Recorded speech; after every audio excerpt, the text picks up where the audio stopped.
મારી સાથે બંસી અને લખમા મારા સહયોગી મારી સાથે જોડાયા છે। લખમા, બંસી, ઓવર ટુ યુ। જી, તો આ વચ્ચે તાપીથી મહત્વના સમાચાર આવી રહ્યા છે। એક બાદ એક જે છે તે આંકડા બહાર આવી રહ્યા છે। મતગણતરી થઈ રહી છે। તાપીની બુહારી જિલ્લા પંચાયત બેઠકનું પરિણામ। બુહારી જિલ્લા પંચાયત બેઠકમાં ભાજપ ઉમેદવારનો વિજય થયો છે। તાપીની બુહારી જિલ્લા પંચાયત બેઠક અને તેમાં ભારતીય જનતા પાર્ટીનો વિજય જોવા મળી રહ્યો છે। જે રીતે બુહારી જિલ્લા પંચાયત બેઠકમાં બિલકુલ બંસી, આ વચ્ચે એક મોટા સમાચાર બોટાદથી આવી રહ્યા છે। બોટાદની અંદર બરવાડા બેઠક ઉપર તાલુકા પંચાયતનું જે પરિણામ છે તે પણ જાહેર થયું છે। બરવાડા તાલુકા પંચાયતની જૂના નાબડા બેઠક પર ભાજપે વિજેતા બની ચૂકી છે। ઉમેદવાર રમેશભાઈ ચૌહાણનો ભવ્ય વિજય અહીં થઈ ચૂક્યો છે। ભગવો એ ત્યાં પણ લહેરાઈ ચૂક્યો છે। અને હવે આજ મુદ્દે ચર્ચા કરવી છે। આપણી સાથે ગેસ્ટ પેનલ પણ જોડાઈ ચૂકી છે। ભાજપમાંથી હિતેન્દ્રભાઈ પટેલ છે, કોંગ્રેસમાંથી અશોકભાઈ પંજાબી છે અને રાજકીય વિશ્લેષક સહદેવભાઈ ચુડાસમા પણ આપણી સાથે જોડાયેલા છે।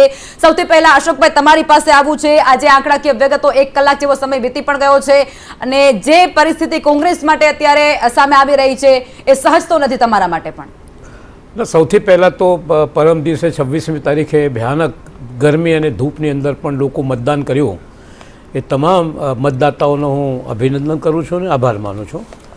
અને જે અત્યારે ટ્રેન દેખાય છે એ ટ્રેનમાં લાગે છે કે ભારતીય જનતા પાર્ટી આગળ છે, પણ હવે ઘણો સમય બાકી છે ગણતરીનો। એની અંદર ઘણી વસ્તુઓ બહાર આવશે, પણ છતાં પણ ભારતીય જનતા પાર્ટી મિત્રને પણ હું અભિનંદન આપું છું કે વિજય તરફ આગળ વધી રહ્યા છે। પણ એની સાથે સાથે જે ચૂંટણી પરિણામો ઘણા બાકી છે, આ વખતે કોંગ્રેસ જે છે એ પહેલાં કરતાં બહુ સારો દેખાવ કરશે એ પ્રકારનો કાર્યક્રમ જે છે છેલ્લા 2-3 મહિનાથી કોંગ્રેસના કાર્યકર્તાઓ તરફથી થયું છે। અને હું પણ અમુક જિલ્લાઓની અંદર ગયો હતો, તો આ વખતે ટ્રેન્ડ થોડુંક પ્રજાનું જે છે એ જુદું છે અને મને વિશ્વાસ છે કે પરિણામ આવશે ત્યારે કોંગ્રેસ જે છે એ ગઈ ચૂંટણી કરતાં ઘણું સારું પરિણામ લાવશે અને પ્રજાની અંદર જે એન્ટી ઇન્કમ્બન્સી છે એ એન્ટી ઇન્કમ્બન્સીને પર સાથે રાખવામાં સફળ થઈ છે કોંગ્રેસ આ ચૂંટણીની અંદર। તો આમાં હવે થોડુંક સમય બાકી છે, જોઈએ આગળ શું થાય છે। જી હિતેન્દ્રભાઈ, જે રીતે ભારતીય જનતા પાર્ટી પર ફરી લોકો વિશ્વાસ મૂકી રહ્યા છે, એક જવાબદારી આવી રહી છે, કઈ રીતે તે જવાબદારીને નિભાવશો? સરસ, અમે ગુજરાતના મતદારોએ જે પુનરાવર્તન માટે મતદાન કર્યું છે, પુનઃ અમને જવાબદારી સોંપી છે।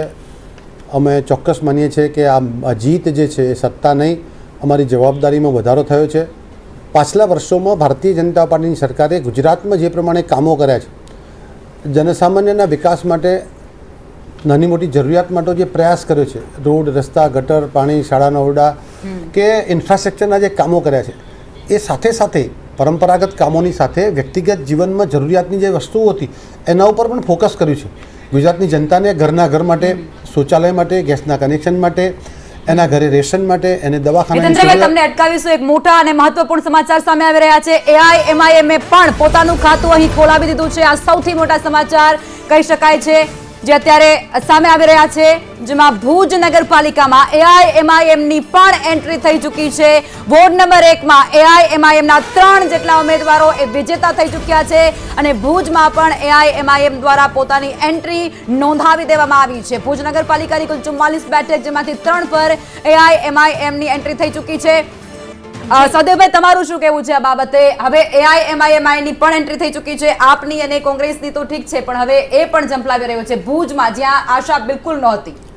ચોક્કસ અત્યારના જે આપણે પરિણામો જોઈએ શરૂઆતના, તો ભારતીય જનતા પાર્ટી ચોક્કસ લીડ કરી રહી છે અને એવું લાગી રહ્યું છે કે 2021નું પુનરાવર્તનના 2 પગથિયા ચડી ગઈ છે। હવે વાત ભુજની કરીએ તો ઓવેસીની પાર્ટીએ પણ ખાતું ખોલાવ્યું છે।